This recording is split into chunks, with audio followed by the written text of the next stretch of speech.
Welcome, y'all. Today we are going to talk about the book that changed my life, and we're going to be doing some dancing. Apologize for the kind of weak dancing in this video. I was honestly feeling depressed as shit on the day I filmed this. And speaking of feeling depressed as shit, let's talk about my favorite book of all time. At least my favorite fiction book of all time. I kind of got to categorize fiction and non-fiction differently because I approach these books with very different mindsets. But as far as a fiction book goes, just a story, something that really, really impacted me, I'm here to talk to y'all about The Way of Kings by Brandon Sanderson. If you're a fantasy book reader, you're probably very familiar with the name Brandon Sanderson. Either you're a fan of his work or you're sick of everyone else being a fan of his work. But I'm just here to kind of talk about the personal connection I have with this book. Because honestly, if it were not for me reading this book, I would not have become a writer. I would not have started up a YouTube channel.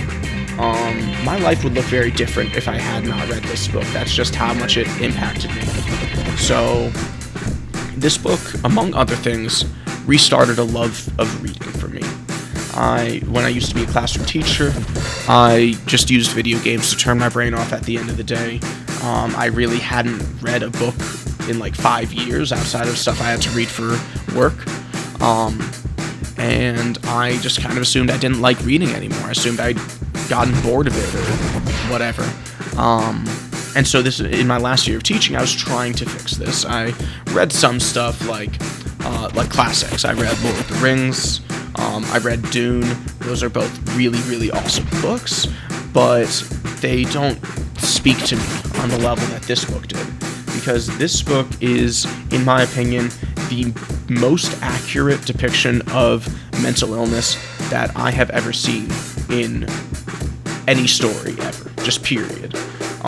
Now I can only really speak on the accuracy of the author's depiction of depression, but I will say this was probably the first time in my life that I felt truly seen with my depression, where I felt like someone gets it, someone knows what that is like.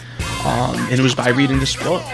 And it's funny because, the author does not have any mental health issues. According to interviews, he just did a shit ton of research.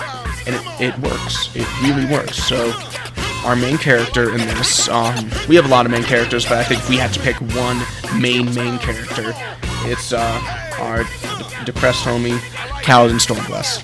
Kaladin has every type of depression. I'm talking he has chronic depression, he has seasonal depression, he has PTSD-induced depression. He's got it all. This motherfucker is so goddamn depressed that he can fly. And you know what? It doesn't really make a difference when it comes to his mental health, actually. It's a nice little escape, it's a release, but it doesn't fix these issues. And something about that is so accurate and powerful. And at the same time, we see this character overcoming his own demons, we see him overcoming his own suicidal ideation, we see him overcoming the world around him so that he can try to do the right thing, so that he can try to make it a better place, even if the world is very resistant to that. And even if it tortures him, like trying to do the right thing,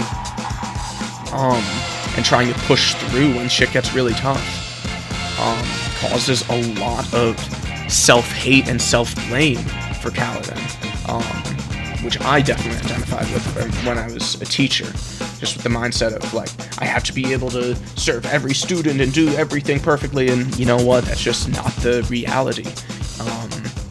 You can't help everyone, unfortunately, especially when it comes to education. I have a lot of fucking videos on how fucked up education is, so this is not one of those, but I really feel Kaladin on this whole wanting to do the right thing, and then anytime anything bad happens, blaming yourself for everything and just torturing yourself for this. I feel that. And there's so many other points in this journey. I'm not going to talk about anything past the first book, but there's certain points that that floored me. Certain moments in the narrative that just hit so fucking hard. Because I've experienced these things before.